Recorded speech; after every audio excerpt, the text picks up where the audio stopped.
Hello, Ed. Long time. I haven't Hey, talked to you in a Andy. bit. I know. Um, I Been a while. I looked up and it was my memory's terrible. October 11th, of course, in COVID times. That seems like decades. Yeah, it was a lifetime so, ago. but yeah, it's amazing. Like I'm like, wow, it's Thursday already.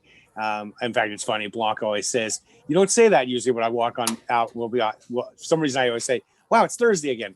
Why Yeah. Thursday? But it's just kind of funny. We used to look forward to the weekends. But I've actually gone to two races in the past couple weeks. Oh I yeah. went to I went to Vegas, the Happy Hippie, 12 What was it? hour. It was a 12 hour. Okay. Yeah. Yeah, well, it was Ken and Stephanie put it on, Yeah. and How'd I that go? really wasn't. I signed up a long time ago. I really didn't want to go, and then one of my good friends, Sarah, who's super COVID cautious, she's like, "You need to go just to go and just to do something." And so I kind of decided I'm just going to go up there. I really didn't want to do 12 hours, so I just went up and was going to do a half marathon. And the good thing is, as soon as I drove out of town, like at 11 o'clock in the morning, it started raining, and it had rain in Vegas for like 200 days. Oh wow. So I'm really glad I left. And Yeah. Stacy Costas was there. I think she only ended up doing a marathon. Um, Scott Thompson, Yeah. Scott from across the years, he was there. He only went about a marathon too. So I'm not really sure. It got cold and miserable. And the course was on this really great paved loop Oh, at this orchard, which is in like this rich neighborhood. It's like, the nice. buildings, all the neighborhood moved to them, Hmm. but the problem was, again, we couldn't just do a big NASCAR loop.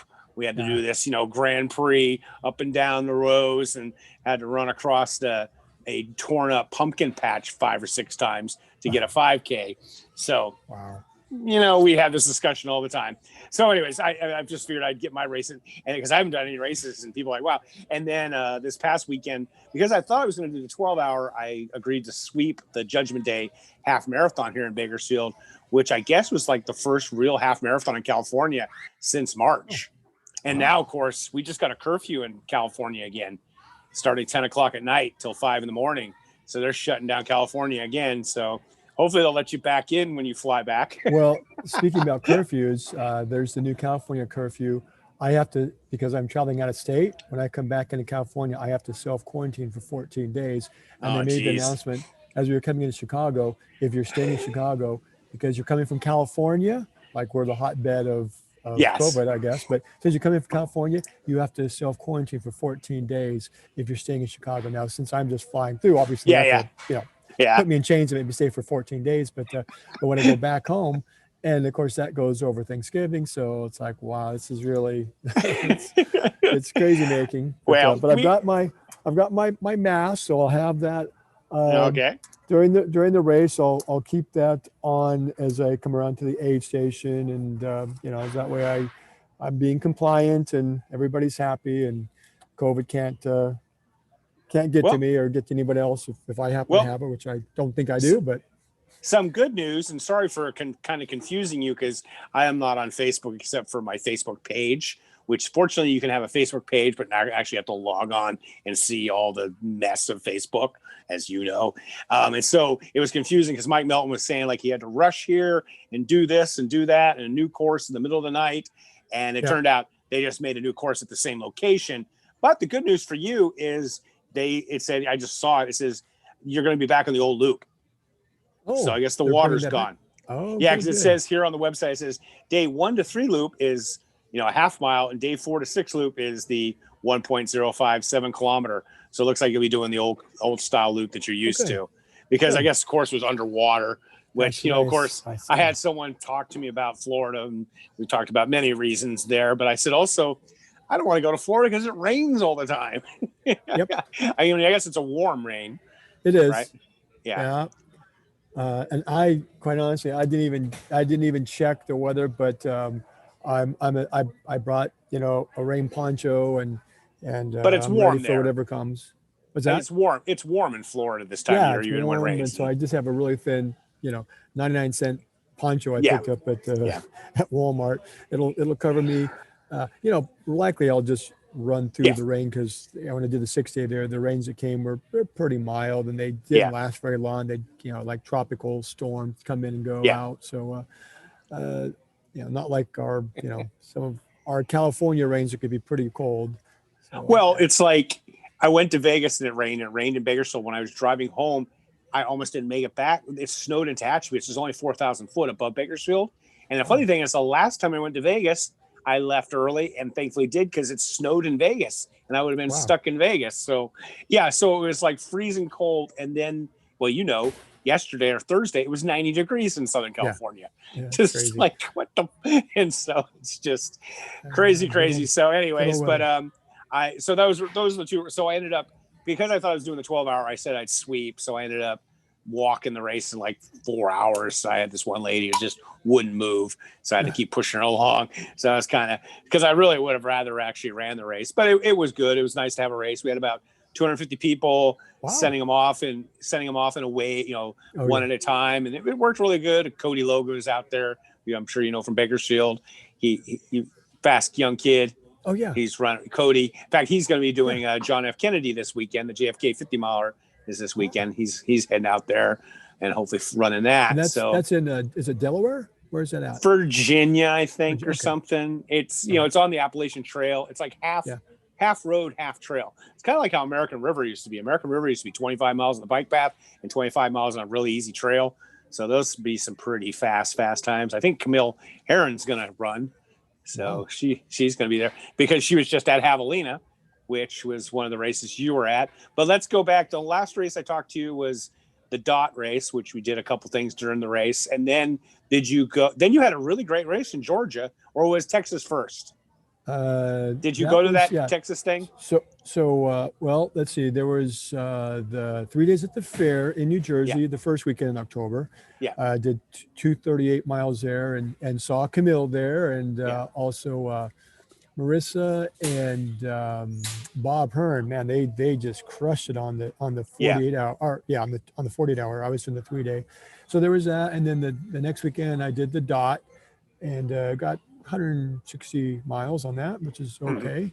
And then the next weekend was Alabama, the Endless Mile, and I did got 188 at that. Yeah, I saw that. So that was you did pretty good there. That was a pretty good time amount of miles for you, wasn't it? Yeah, it was good. I was real happy with it. I was hoping to get break the course record, which was had been 165. So I pushed it up to 188 and got the win. So I was happy with that. And I had gotten the win the week before at the Endless Mile. And then, oh my goodness, that Texas race.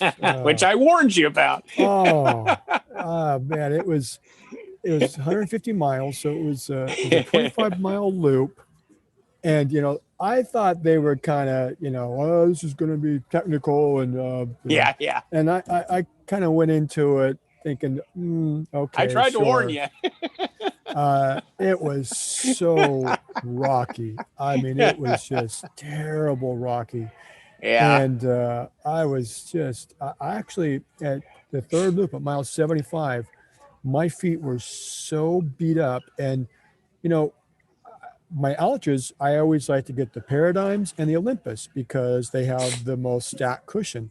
Well, because of COVID and whatever things with their manufacturing, they didn't have the new Olympus available, which is the trail shoe. I got the 4.0 Paradigm, but so I got their Lone Peak, which is a decent trail shoe. It's got really good grip, but it doesn't have a whole lot of cushion. And man, I felt it. My feet were so beat up, and I even had some blistering too at mile 75. And I'm thinking, and this race had a 58-hour cutoff for the 150. So it's like, plenty of time. But it just, I think I was mile 75 in like 24 hours. So each loop was just taking me longer and longer. Yeah. So went out for got through the fourth loop and was doing okay. I figured a way to kind of baby step my feet with the parts that were sore. I would just, like, I had one foot, it was the ball of my foot was sore. So I do a hill, and I wasn't running at that point, so much walking on the rocks, but I'd land on my heel. And the other foot, the heel was sore. So I'd land on the ball of my my foot, but made it work. And how the body is, you get these natural pain relievers that kick in, and you just work through it. And it's like if it doesn't kill you, it just makes you stronger. So fourth loop, got through that, and then started the fifth loop. And there was 10 of us who started in the 150, because they had a 50, a 100, and a 150. This is the first year for the 150. And so I passed this young lady who was having some blister issues early on loop 5. And then, man, I went to really bad, not really hallucinations, but more like sleep deprived delirium. Oh, yeah. The course, my mind was telling me that all the markings had been taken down. They had good markings on that course. It's like, some kids must have come out here and moved the markings, and because it doesn't look familiar. And there's even someone that was out there doing their 100, and I said, I think somebody took all the markings down. And they're like, oh, maybe some wind came and blew them. I was not making sense. That's what happened to me. I've never had the hallucinations. You get the eye fatigue or just the brain fog, and you just aren't. You can't think properly. And it just did not look right. Every part of the course I was on, it's like, this isn't right. When you have that, part of your brain is telling you, okay, you're not really making sense, but yet a part of your brain says, no, this makes perfect sense. I'm lucid. I'm aware. So I came into that aid station. And so for that one, we had to, there were 5 aid stations. We had to be self-supported at 3 of them. So the good thing is we didn't have to be for all 5. So at 3 of them, and I'd gone out and had, gone to the local Walmart and gotten, a little cheap stuff from Ice Chest and ice and whatever food I was going to have. And so, I was set up okay with that. My story with my Lyft driver, that was quite an experience. But anyway, so I come into the aid station there, and it's like, I got to get some sleep. I'm just, falling asleep on that course. And they were really stringent on, they really wanted you to be masked up when you came to the aid station, which was perfectly fine. All the volunteers, because again, only 2 aid stations, but the volunteers were masked up. So I borrowed a chair and slept a little bit. And then that woman who I had passed up, she came through, and I said, hey, can I jump on with you? Her son was out there pacing her. And, of course, if you can jump on with somebody, it just makes it so much easier. Oh, are you there? Yeah, okay, I can hear you. Just your video. Had a call was coming in, so got rid of that. Anyway, so we got through the 5th loop, and there was her and I, and there was a guy out there who did really well. He did the whole race in like 44 hours, just really for that 150. That's amazing. So we got through our 5th loop, and we decided, okay, we're going to go out together for loop number 6. And the one guy that was with us, he was a loop behind us. There's no way he could do the 6th loop, so he stopped at 100, and then 6 other people dropped out as well. So it was just the guy who had already finished. There's her and I, and there's one woman that was still out there on the course doing the 150. So we went back out, and we were doing it together, and she was really struggling at first. Had to kind of pull her along. She was really having a hard time on the first part of that 5th loop, but we're doing okay. And then I was going a bit slower, and I could tell she was wanting to kind of push it a bit. So I told her when we were coming up to the last aid station, and then the finish of the race was like 4 miles away. So look, and we had plenty of time before the cutoff. Well, when I say plenty of time, we were, maybe 2 hours before the cutoff time. So, to me, it was plenty of time with 4 miles to go. Maybe we had 2.5 hours. So anyway, I said, if you, want to move ahead, I don't want you to feel obligated. I appreciate you hanging with me, but it seems like you're, wanting to go a little bit faster. And Get it over with. She took me up on it. She took off. Yeah. Of course, then my competitive side kicks in, and I'm thinking, okay, they let us do our own start times because we had a chip time. And I remember at the start line at 7 a.m. on Friday morning, she'd gone out a few minutes before me. I went right at 7. That was our start time. She went at like 2 or 3 minutes before that, which was fine, chip time. Yeah. But I knew, okay, if we cross finish line together, I'm still going to get second overall. Yeah. Just because I'm a little bit ahead of her. But then I started thinking, I don't want to get checked, So then I took off and catching up to her. Well, she blew through that final aid station, and this was like mid-afternoon. And I was going to stop and fill up with water there because that was our own, self supported aid Mhm. station. I had water there, but you know, if I had done that, she'd get even further ahead of me. So it's like, forget it. I'll just go. Only 4 miles to go. No big deal. So I went through. Wasn't long before, yeah, she'd gone a bit hard, and then she had to pull back down. We're back down to doing our kind of, you know, zombie shuffle there. And then it was warm, and both of us ran out of water. It's the Yeah. stupidest thing in the world to do. Get to that final aid station, and I had water there, and neither would have stopped it. And you know, I mean, whatever decision she made, it's fine. But I should have, you know, known Yeah. better and decided, hey, I'm doing my race, and okay, I'm not going to compromise myself. So, but the good thing was when we had done our fifth loop, it was like 4 o'clock in the morning. We were going through that real long climb, and we'd passed this house, and there was a group of let's see, 1, 2, 3, 4, 5 of us. So we're all doing that, and so you know, I saw that house at the top of the hill. They had, you know, the backyard, and I saw the concrete patio and the fence. So I knew, okay, you know what, we're going to get to this house and we'll just stop in and get water from them. So we're going up and up and up. I didn't say anything to her because there's a part of my brain that was questioning, was there really a house there? Of course, we get to the top of the hill. We're out in the middle of the, you know, Texas Badlands. There's no house for miles around. But it was so clear in my mind. I can still see it. I can still see the yellow stucco, the concrete, the chain link fence. It's like it was there. They tore it down before we got back around there. So of course, no water. Oh, phone call coming in.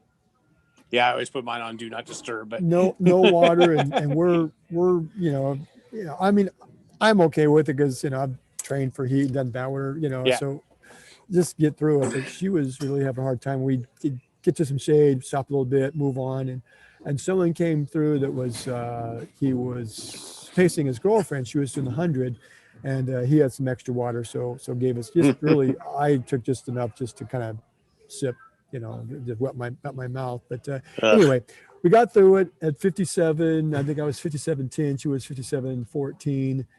We crossed together, and then yeah.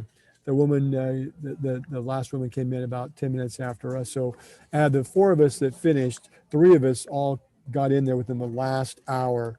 And I'm telling you, that was brutal. So going from there to Javelina, it's Yeah. like, oh my God, Javelina was like heavenly. Yeah. Even though, you know, Javelina has its own little rock gardens, and Yeah. you know, there's some challenges to that, but that 19-mile loop with the mile climbs, the little bit of rock, and only 5 of them, oh, piece of cake. So yeah, I didn't, you know, my time wasn't what I was wanting. I was hoping I could still do a sub 24 there. It took me just under 29, 30-hour Yeah. cutoff. But you know, after I had put what 740 Oh, yeah. race miles on for Yeah. the month, so Yeah. I figured, hey, you know, I was Yeah, I just saw being able to I get saw through your it. I saw your time, and I was like, he just went into survival mode, finished this thing, and I figured that Texas, because like I said, I went on the website and read it. I remember we talked in the podcast, and I said, this sounds like it's going to be tough. I know sometimes they talk like, oh, it's not going to be bad, but sometimes what it is those hills suck for us because we're used to the big long climbs in California, and out Yeah. there is all this short, Short steep and steep. shit. And it's like animal trails, goat trails, and it's like it's not nice baby smooth like, you know, Angels Crest or San Diego, you're on the PCT or on the JMT. So yeah, I saw that. It's kind of funny when you're talking about water. Is the last few times I was doing trail ultras, I swore to myself, never am I leaving aid stations. I'm never going to run out of water ever again, because I'm like, I'm too smart and I'm too old, I'm too slow to not just fill up. Because I'd be like, wait, you weigh 250 pounds and you don't want to carry 2 pounds of water? Not an idiot. Because I was on Angel's Crest one time I was doing a training run and had to do like last 10, 12 miles with no water. And it was just, and I don't drink a lot because me and you train and we don't really drink or eat during training. I know we've talked about that in the past. But yeah, there's nothing worse than being in a race. And then, of course, like you said, 4 miles sounds like, you know, oh, easy peasy. But then it probably took you guys an hour and a half to do it. Yeah, it did. It did. An hour and a half is. And I knew better. And the same thing. Yeah. Javelina, which I filled up on my water. I mean, it was fine there. I didn't have a water issue. But I was on the the third loop, I met up with this 24-year-old kid who was doing his first 100K. So it was his final loop. It was my third of 5 loops. So we hooked up and had some really good conversation. Too good of conversation because we got through an aid station, and then we're heading out, and it just didn't look familiar to me. It's like we were on this nice dirt road, and everything else was like trail. And it's like, okay, they're pretty good there at their conference markers, no conference markers. And so I said to him, I said, I don't think we're on course. He said, no, we're right. And I couldn't see any footprints in the sand.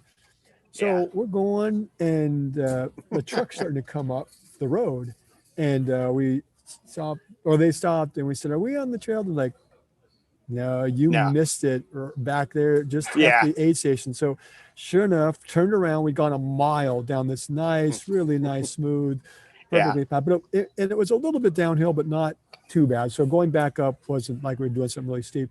Got back up, and sure enough, it's like, how in the heck did we miss these markers? They were marked so well, but we got caught up in conversation. Now, for him, hey, it's his first 100K. He's, a young kid. It was my 194th 100-mile race. There was no excuse for me. It's like, but it was an experience. It's like, hey, you got bonus miles, and he was shooting he wanted to get sub 16 for his first 100K. We didn't, and even with that extra 2 miles, we did 15:30 for him. So he was happy. But anyway, just, no matter how much you think and how experienced you are, you still can do stupid things and get yourself, nothing I couldn't get myself out of, but, like going without water, which I know better. And then going down missing the marker that's showing that, wrong way, and it's just life. Well, I was going to say a pro tip, or a tip for everyone out there who's thinking of doing, especially trail ultras or any races, is aid stations are the most dangerous place in terms of getting lost. And it's because you're so happy to get in there, you get distracted, and leaving aid stations is where people get lost the most. And in fact, when I'm at a race and I'm waiting around for my athlete or something, I often walk people out of the aid station just to be, for something to do, but also because it's the number one place where you'll just walk off and you just lose focus. And I mean, I've seen it so many times. I was out at Tahoe 100 one year, and, we left mile 50, and, you're supposed to go off to the skinny trail off to the left. And next thing we know, we see lights above us, and we're on a fire road going, God, but that's something that it's something I always tell people: when you leave an aid station, make sure you're getting on the course. Don't get all cocked. It's because you just get in, you kind of get off, you get out of the race mindset. Because while you're on the trail, you're staring, looking for them markers like like a hawk looking for a mouse. But you come into so it's definitely unfortunate. Yeah. So, and it looked like I was looking at your splits. Did you end up taking a nap there too? No, actually I did. Yeah, that's true. I did. Because you had one where it's like an hour and a half slower than all the other ones. I didn't take, I just got going really. So I drove out Friday night because it was close enough. And typical me, I didn't get going out as early as I should have. So I ended up driving most of the night and got in at like 2 a.m.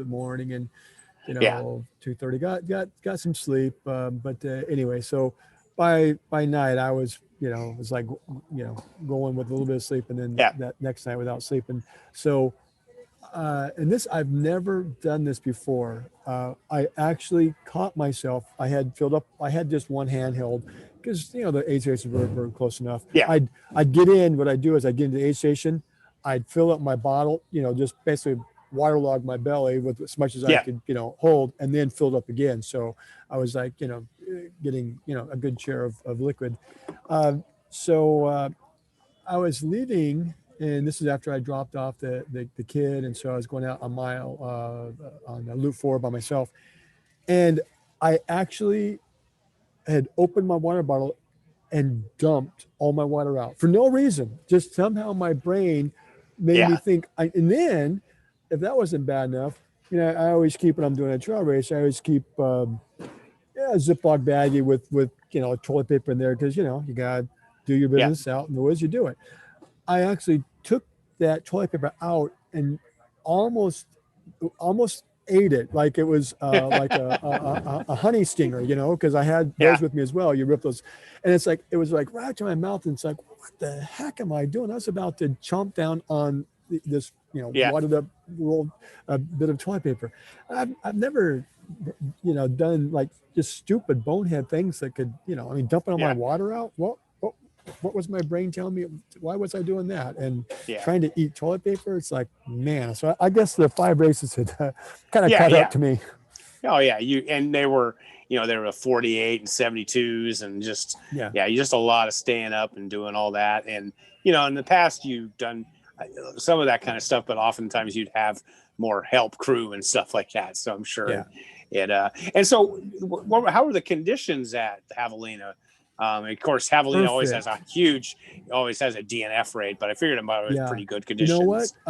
It was the best. This is my 6th year there, and it was the longest I've been out. I think I've done 2 sub 24s and then 26. But it was the longest I've been out there. But it was the best weather. It got a little bit warm Saturday, like mid-morning. I mean, I say a little bit warm. It really wasn't even that bad. Yeah. But it warmed up a little bit, I should say. Yeah. But the night was really perfect, and most of the day was some nice overcast clouds. So I'm telling you, it was perfect weather for someone who wanted to go out there and do really well. And of course, how we are creatures of habit, we like things the old way, and I love that whole wash machine effect. Yeah. People with their dogs in the airport. Yeah. I love that whole wash machine effect because you get to pass, you get to see the front runners, but they didn't do that. They kept it one way. But I actually liked it because the way they have it set up, whatever pattern it was. I think it was clockwise. Anyway, you're going out doing the climb and the yucky rocky stuff on that first part, and then the last part is nice smooth downhill, really nice runnable. So I was talking to Mike Melton, he went out and timed it. Can you hear me okay with that yapping dog in the background? Okay. Yeah. So Mike Melton had timed it for them, and he said they're probably going to keep it like that. Yeah. I suggested to Jubilee, I said, because you guys did a Friday start in this year, they did a start even on Thursdays, but I said, you guys are out here setting up on Friday, even in non-COVID, you're setting up tents and everything. I said, why don't you guys do an option where you can do both the 100-mile and the 100K and get a 162-mile buckle and just start that. Yeah. Oops. Well, we lost Ed there. The dog must have destroyed his internet. Could you hear me the whole time? Because my screen went completely blank. And no, you stopped at talking about it getting a 162-mile buckle, and then that's where you cut out. Okay, good. All right, good. I don't see you, but that's fine. So I was telling Jubilee, I said, you guys should do a Friday start. She's like, all right. I was telling Jubilee that she should add, put that on. But she's like, well, if Jamil was here right now, he'd be like, oh yeah, let's do it. But she's like, I don't think so. But I planted the seed, and Patty was there. Mom, Patty, mom, and heard me suggest that. So I don't know. I think I'd go and do. Of course, a Friday start and do 100K plus 100-mile. I think they could get some mileage out of that. But again, they have so many people that show up anyway. I guess they don't really even need to add anything more to it. But it was so weird because Javelina is this huge party, and it was right on Halloween. It was a ghost town. Because everybody's going the same direction, and they had people that started. When I showed up there was a guy who I knew who had done his first 100-mile, and he had just finished when I was about ready to start. He had started Thursday night, and he had just finished his first 100. So I was in the very last wave going out. Yeah. And, you'd pass some people, but every aid station was just a ghost town. There were good volunteers there, but you just didn't see any.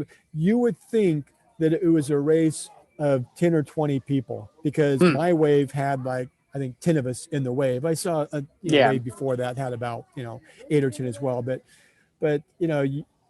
some people would pass, like Nick went flying by me. It's like, wow, Nick.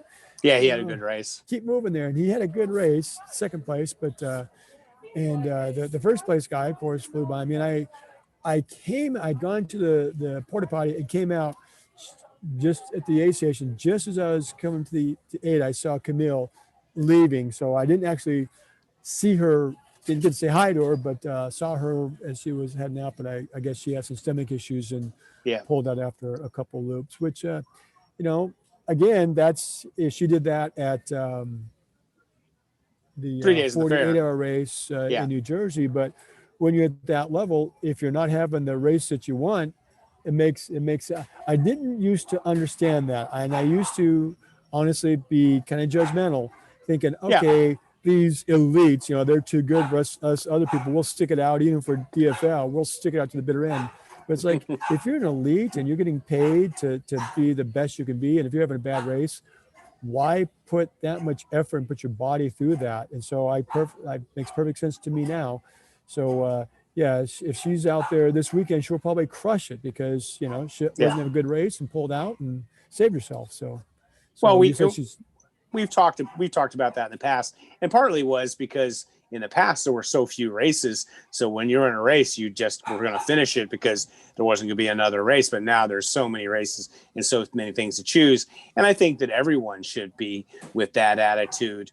I mean, granted, you get into Western States, you're crawling across that finish line, or Hard Rock, or some of these races. But if you're just going to Joe Blow 24, 48 hour and things are just not happening, and you haven't spent a ton of money and got a ton of people coming, if it's not happening, go home. There's no, I guess there was at a time an honor in finishing, but then again, we talked about it, and you talk about it now, this whole, participation trophy type of mentality anyways. So, but I bail out of stuff oftentimes. I'm just going, it's just not working. That's why, like, Vegas has been terrible for me. I've gone there, and the first year I was there, I was going to do the 100-mile, was having an okay race, but I was there with Stacy, and she was winning the 100.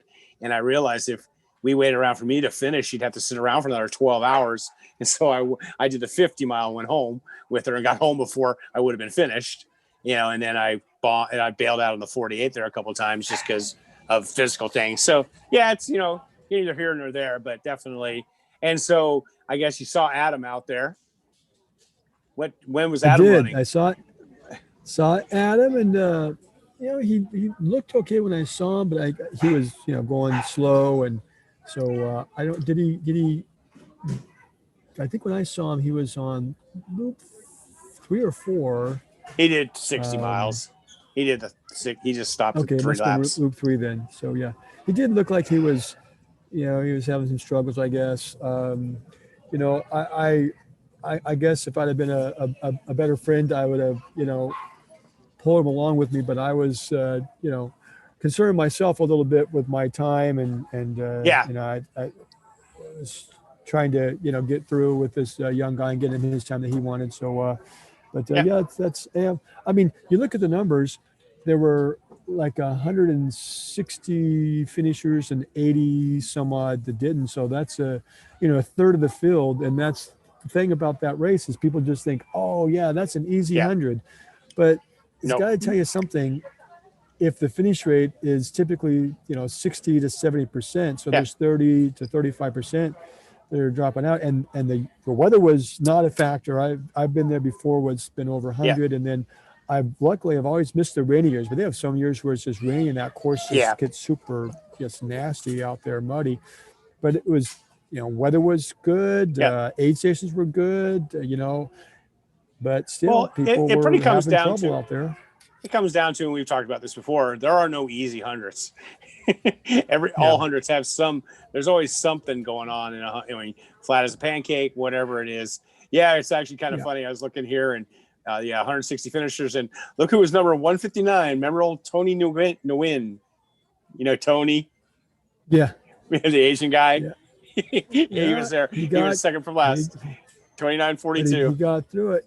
Yeah. I never saw him out there. He did I think he did a Thursday night start, so he must have been done before I even started. But yeah, it's and I joke about this that even though I've done so many of these and more than any other man on the planet, of course Sandra Brown's done a few more, but when I show up, I still have to put all the same. They don't say, "Oh, hey, Jester, you've done so many of these. We're going to knock a loop off for you. You only have Yeah. to do 8 loops because you've done so many of these. We're going to give you a break." No, I got to do Yeah. the same No.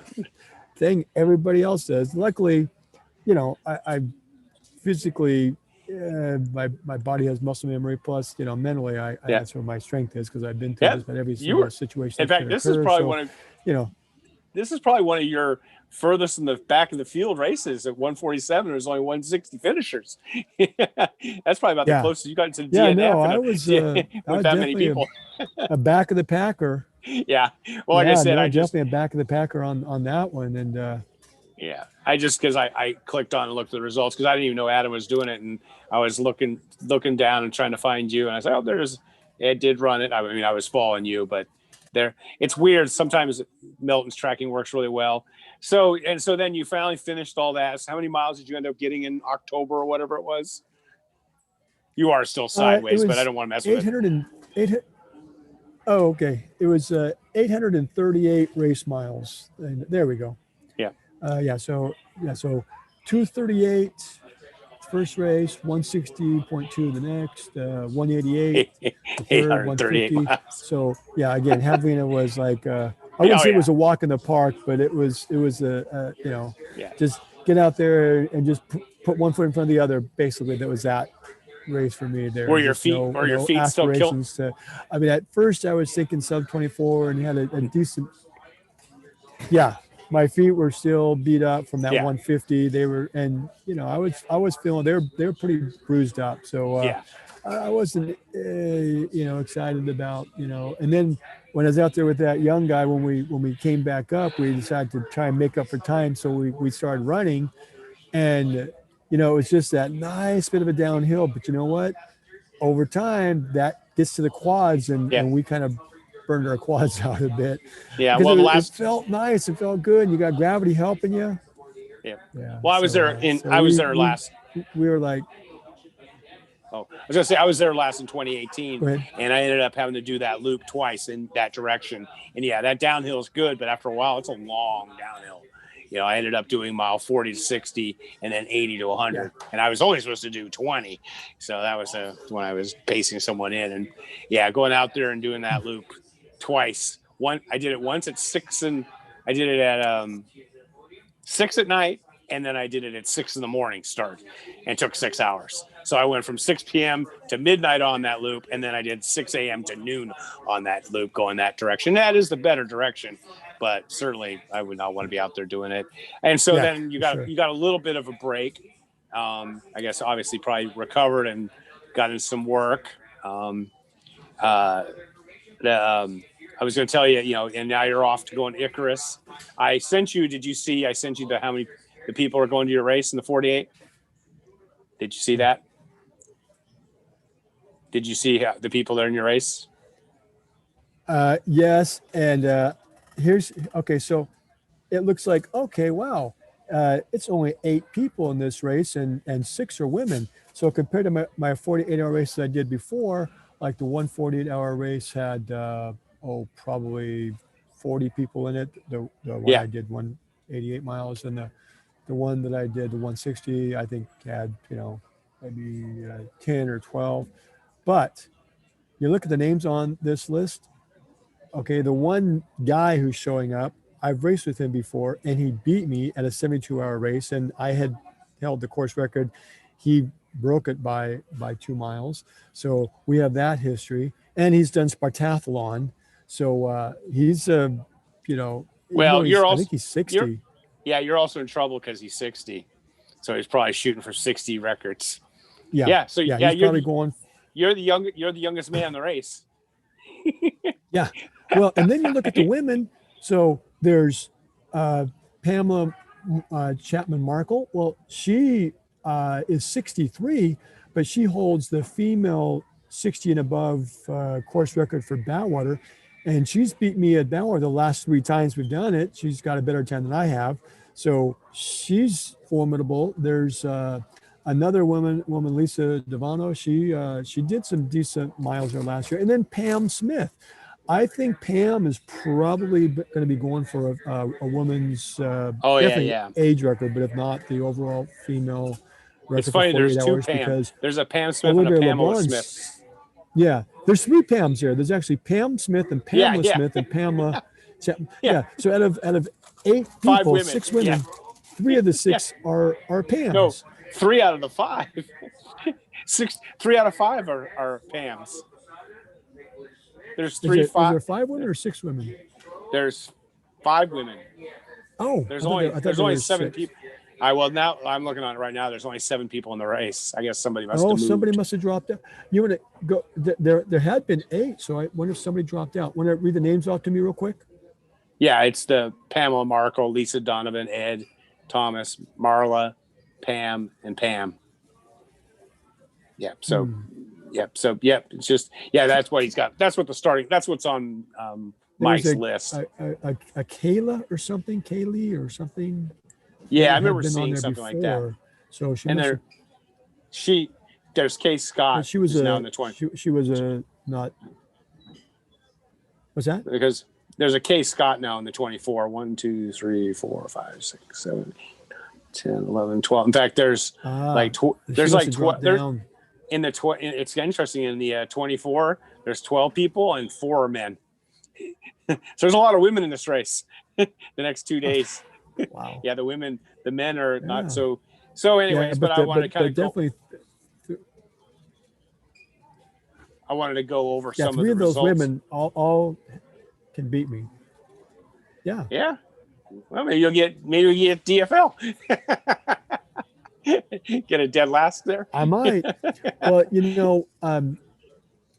when I did my best 100-mile split. My best 100 period and my best 24-hour were at Desert Solstice in 2013. And I had a 14:50 100-mile split. Well, that was actually 4th overall.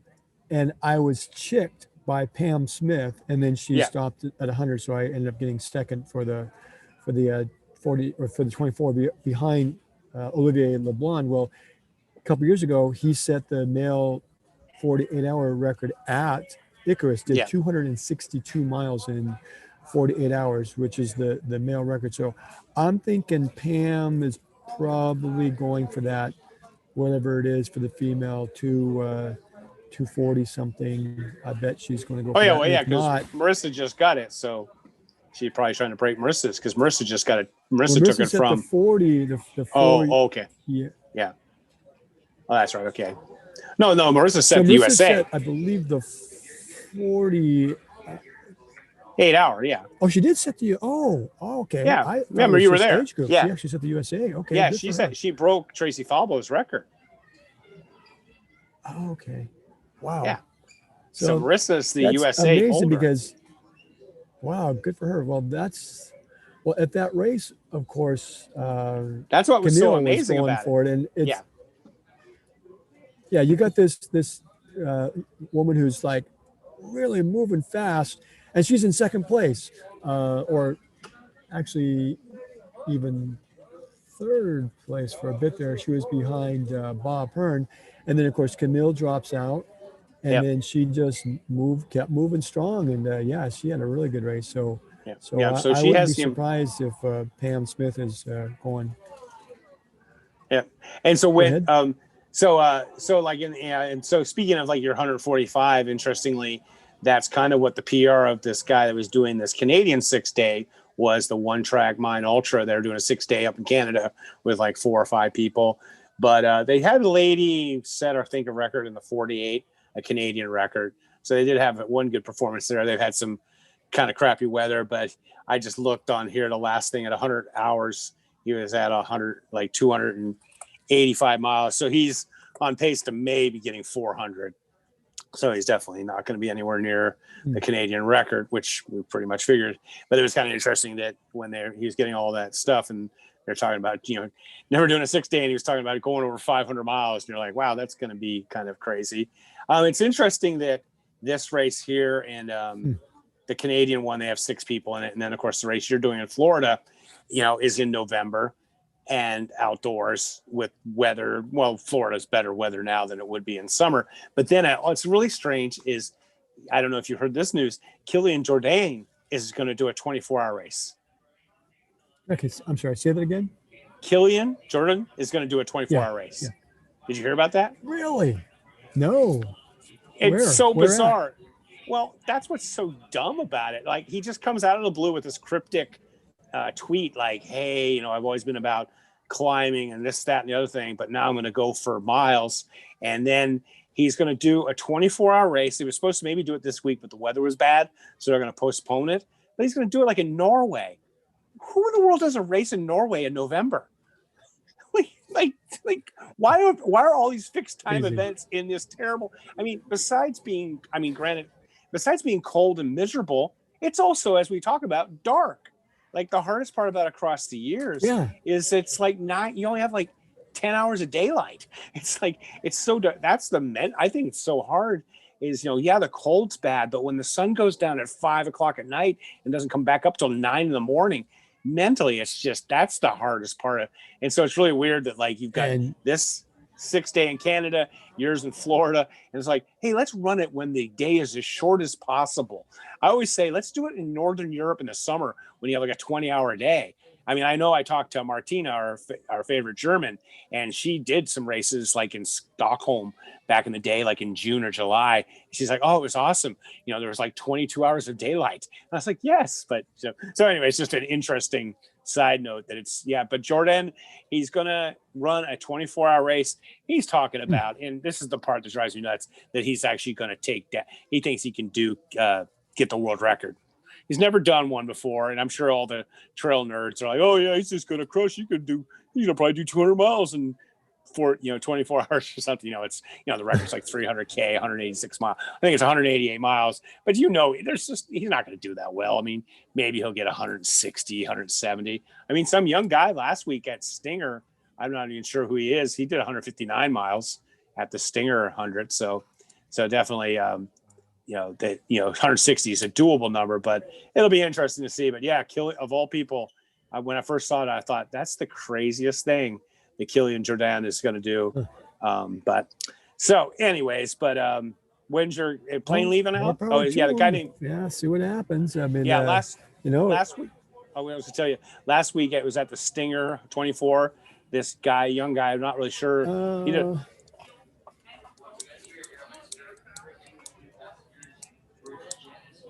Got it. This guy, Jacob Moss, did 159 miles. Wow. And in fact, it's interesting. He put it on track mode with his Kuros, and it actually recorded the entire race accurately. His official distance was 159.94, or his watch, and his Kuros watch did 159.16. Pretty good watches. Maybe we'll have to start getting new battery. And he still had battery left. So pretty impressive. So you've got the 6-day. Bud is in the lead with 297, so he's almost at 300 miles at 81 hours. So hopefully maybe he'll get to 500, because I don't think he's done 500 before, has he? Bud guy? The guy from Thailand? Or did I lose you? I think I lost you, Ed. Wow. Huh? Oh, did you hear that? I think if he hasn't, he's come really close. I know he's done I think he may have gone over 500. What about HEY 2 years ago? I think he was. I'll look him up. Maybe he was 480 something. Yeah, I don't know. Bud Jarrell. Let me see. Well, let me just put it. There can't be too many of him in this thing. Let's see. 487, 480. Oof.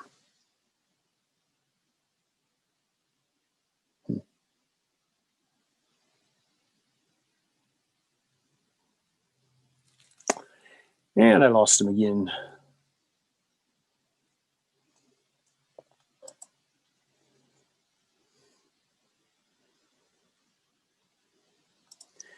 But yeah, Bud had done 487 at the Dome, 489, 810. That's bizarre. Interesting.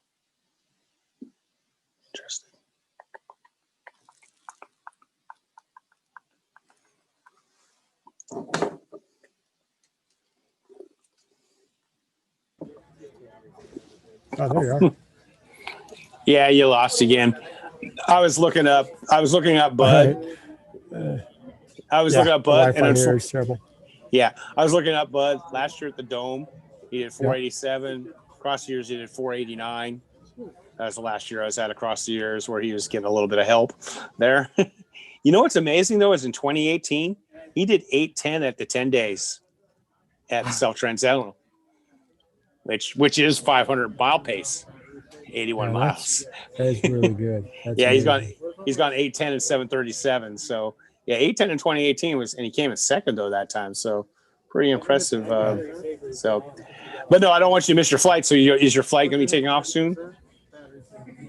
Not for a little bit. It's right. 5:30. It's leaving at 6:30. So okay, and then I might go grab a quick bite to eat.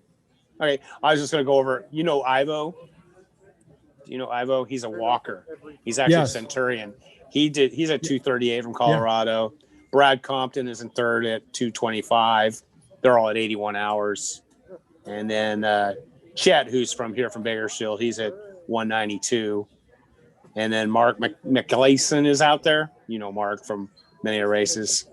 He's at 152, and Israel's at 132. Yeah. Israel's out there. Yeah. So just 10 guys in that race. So so you don't have really any plan. Just what's your plan for the race before that you go? You know what? I'm just going to let my body dictate. I'd like to try and get close to 200 if I could, but just going to see how it plays out. And, you know, I'm not even going to pay attention for the first 24 hours. I'm going to do my best to try not to even look at the board, just because I don't want to have that influence me. And I'll do my thing. And, well, if what happens. And, you know, as long as I get at least 100, then that's, you know, works towards my numbers, and you know, we'll see what happens. And what are you at now, finishes wise? Now Javelina was number 194, so this will be 195, and then do the best of San Diego, that'll be 196, and then I'm looking to do one maybe in December, maybe one in January. And then in February, I'd like to do two, and I'm thinking of jackpot for one of them. I'd like to find another 48-hour race. Unfortunately, they have the race in Arizona. It's called the Grand Masters. In the last 2 years, they had a 48-hour race, and they have a 48-hour cutoff for the 100-miler. But this time, they have a 100-mile and 100K and 50-mile and whatnot. And I sent a message to the RD. B.I. Wilson. I've been with her a few times before.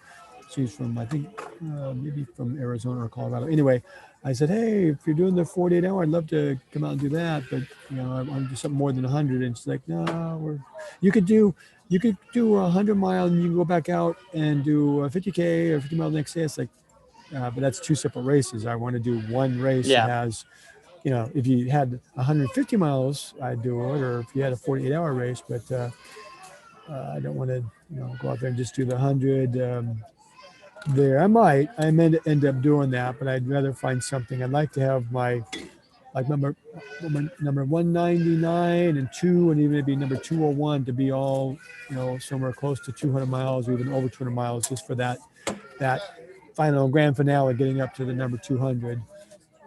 And then at some point, I've got to find out this Sandra Brown from Great Britain. She's now 71.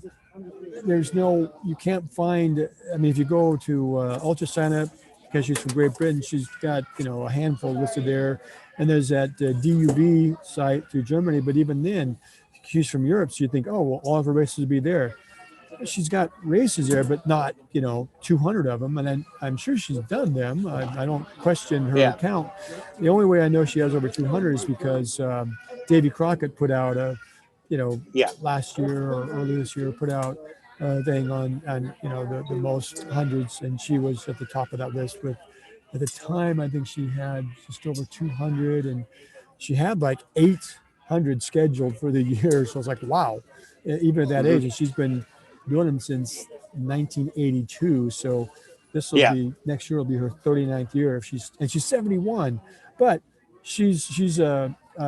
I'm sure she has to be a centurion because she knocks out 100 miles power walking, and she's done a number of those. So I'm sure she's on that list somewhere, her and her husband. But so I don't know, where the number is with her. That's the difficult thing. Is it's kind of a mystery. I'm in my head, I'm thinking maybe up to 210, 212, but she could be even as high as 220. I don't know. So what I'm gonna have to do is I'll have to contact Davey and say, hey, Davey, can you? And I even had said I'd like to get in contact with her if you want to pass on my contact information, but I never heard from her. So I'm going to ask him to either give her my contact information or check with her and see, where she's at, because I like to kind of have an idea what to shoot for. So anyway. Yeah, that sounds like, and of course, who knows how many more we're going to have. Yeah, it says here she's done some sub 24-hour hundreds in the past. It says in 2018, she was 69 and completed 1,100 miles, including some 24-hour 100 milers. Yeah, she just must be just phenomenal walker, that's for sure. So you don't have any. In 2018, she did. You said in 2018 she did 1,100s. Yeah, 1,100s. Yeah. So. Wow, at 69, that's. So yeah, I don't know what she's up. What was this Davy Crockett's report that you're reading, or was this? Yeah, that's just, I just pulled that up. I don't think that, I'm sure no one really else is wrote too much about it. Yeah, it's got here. Senator completed her 200 event of 100 miles longer on March 2019. So a couple days shy of her 70th birthday. She qualified as a centurion at Leicester 100 in 2218, the same year she competed. So yeah, but yeah, they don't have her. Yeah, you probably can't. Oh, here's something. I'll have to send it to you. I found a list of her hundreds up until 20. Yeah, up until 20. Well, a list of all the first 200. So I'll have to send you that at least. You can. It has all the races she's done over the years. So yeah, she did her first 100 at age 33 in 1982, and it lists all these all the races. So just a few. What's that? What's the website that shows all the hundreds? Oh no, I mean I just Googled it and I found a PDF that has it. So I'll send you the PDF. Okay. I mean I'll send you a link. All right. But at least that doesn't list. The problem is it doesn't list what's currently, but it lists all the ones she's done up until 2019. So then you have to probably be a little easier to find stuff since then. But it's like it's you guys definitely don't have you need an organization. But we talked about that in the past, dude. Yeah, it's a hodgepodge of. Now all of your races, not all of them are on Ultra Sign Up either. And unfortunately, this one won't get shown up on Ultra Sign Up as official race because of the lack of people in the race. Huh? Need 10. Yeah, so it'll show up down below. That little no man's land. I probably have 20 or 30 races that all are down there. That there's less than 10. Yeah. And then I think all of my races are on there between the regular results and then that less than 10 area, except the one I just did, the 3 days at the fair, which is a pretty big race. And it's weird. I saw it one time I came on and I saw it on my results. And the next time I checked, it wasn't there. I don't know what happened. It disappeared.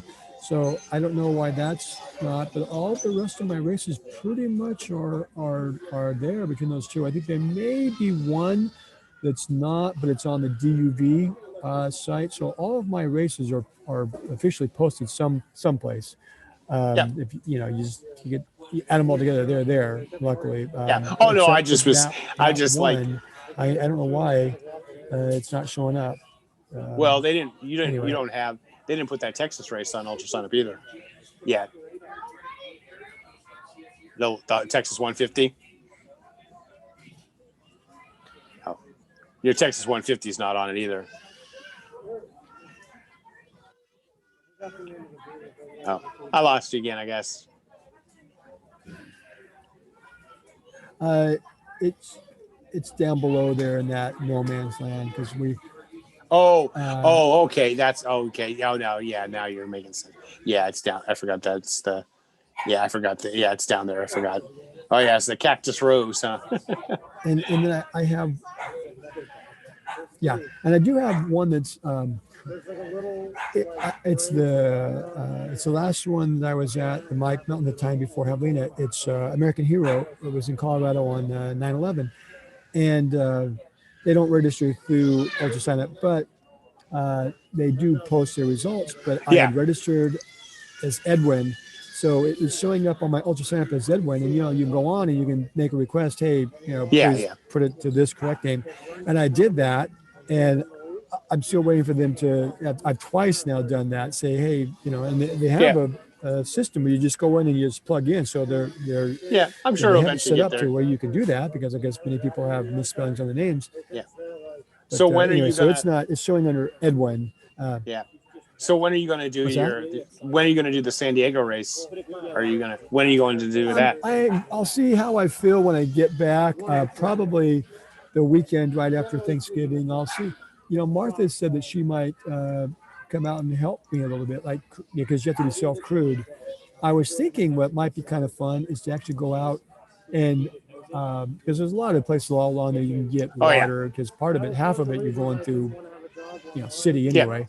So you can stop in at different places and get water. But there is the later part of it that you're going through a trail section. I was thinking I might go out there and actually bury some in my water and just do like a completely self-supported station from what I can pick up out there, and then when I bury some water and some little snacks, that might be kind of fun to do. It's close enough to home. I could do that, and we're not doing really Thanksgiving this year with anybody because of COVID and whatnot. So Martha had said, I'll go with you and do that. That would be kind of fun to drive out to some places and spots on the course and bury yourself a little bit of a cache there. So I do that. We'll see.